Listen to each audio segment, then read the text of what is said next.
तो आप लोग अगर नए हो इस फैंडम में, तो मैं आप लोगों को एक बात बता दूं।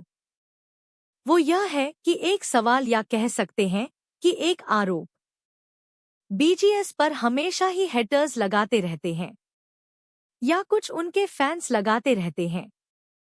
और यह मैंने बहुत बार देखा है, क्योंकि मैं कोई नई आर्मी नहीं। मैंने देखा है कि लोग कहते हैं कि बीटीएस का जो प्यार है, जो बॉन्ड है ना, वो रियल नहीं है। वह सिर्फ दिखावा करते हैं, सिर्फ और सिर्फ पॉपुलैरिटी के लिए। कई बार तो बीटीएस से इंटरव्यू में यह बात पूछी भी जा चुकी है और उन्होंने अच्छे से जवाब भी दिया है, जो मैं किसी लॉन्ग वीडियो में आपको बाद में बता दूंगी। तो यह आरोप बीटीएस पर लगता ही रहता है। तो एक आर्मी होने के नाते अगर आप भी यही सवाल उठाएंगे, तो कहाँ हेटर और कहाँ आप? फिर दोनों में फर्क क्या रह जाएगा? जब से सुगा का बर्थडे हुआ, मैंने देखा कि 2-3-4 आर्मी मेरे से पूछ चुकी है। उन्होंने भी मुझसे यही पूछा और यही कहा कि सुगा के बर्थडे में मेंबर्स क्यों नहीं थे। तो आप सब मेरी बात ध्यान से सुनना। सबसे पहले तो बीटीएस मेंबर्स अब पहले के जैसे बच्चे नहीं रहे, ना वो आप जैसे टीनेजर हैं। मैं समझ सकती हूँ कि यह ज्यादातर सवाल जो पूछे जाते हैं, मुझे लगता है यह टीनेजर आर्मी ही होगी। आप बच्चे हो, मैं समझ रही हूँ। आपको टेंशन होती है, आपको बहुत ही ज्यादा ओवरथिंकिंग होती है। लेकिन आपको यहाँ पर समझना यह जरूरी है कि बीटीएस मेंबर्स अब बच्चे नहीं रहे। अब वह एक दूसरे के लिए दिखावा नहीं करते, वह 30 जमे चल रहे हैं। इस उम्र में इंसान दिखावे की जिंदगी से बहुत ही परे हो जाता है। मैंने आप सभी को पहले ही समझाया है। अगर आप मेरे सब्सक्राइबर पुराने हो, तो मैंने पहले ही बताया है कि प्यार को दिखावे की जरूरत नहीं होती। और मिस कुछ भी ओवरथिंक करने से पहले सबसे पहले दिमाग लगा लिया करो। सोच लिया करो कि आपने वीडियो देखा।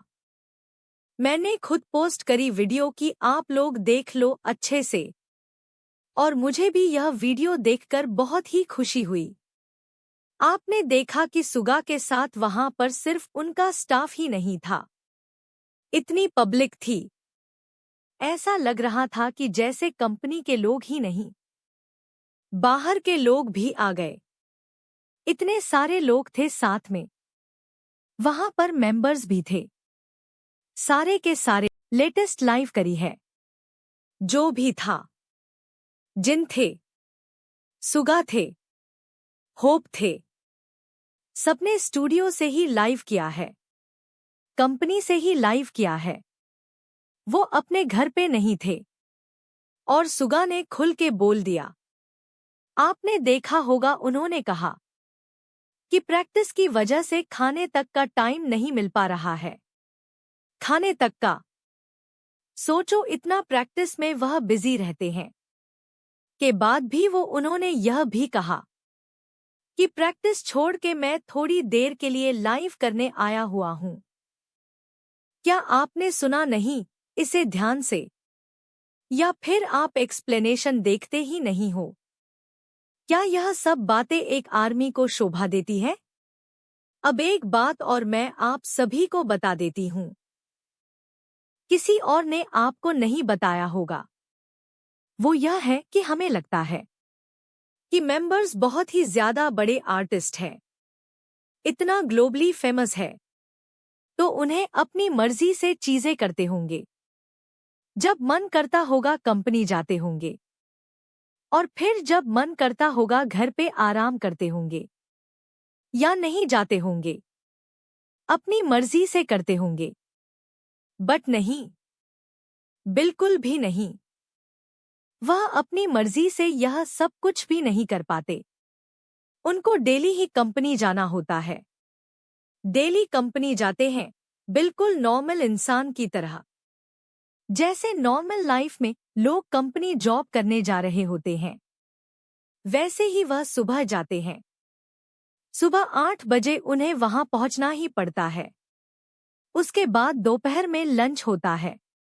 आरएम ने यह भी बताया कि वह लंच में घर आते हैं, खाना खाते हैं और उन्हें बिल्कुल भी आराम करने का मौका नहीं मिलता। फिर से वह कंपनी वापस जाते हैं और उसके बाद कभी-कभी रात में 11 बज जाते हैं। उन्हें इतनी मेहनत करनी पड़ती है। मतलब नॉर्मली 8 या 9 बजे जो छुट्टी होती है, वो उन्हें काम करते करते 11 बज जाते हैं। तो काफी लेट वो घर वापस आते हैं। उसके बाद सिर्फ और सिर्फ वो सो जाते हैं। इतना थक जाते हैं, इतनी मेहनत वो करते हैं। उसके बाद भी वह एल्बम पर काम कर रहे हैं, प्रैक्टिस कर रहे हैं। डेली कंपनी जॉब के तौर पर जाना ही पड़ता है।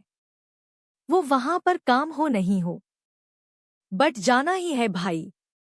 कंपनी के अंडर में हो तो वह करना ही है और वह भी फॉलो करते हैं। ठीक है।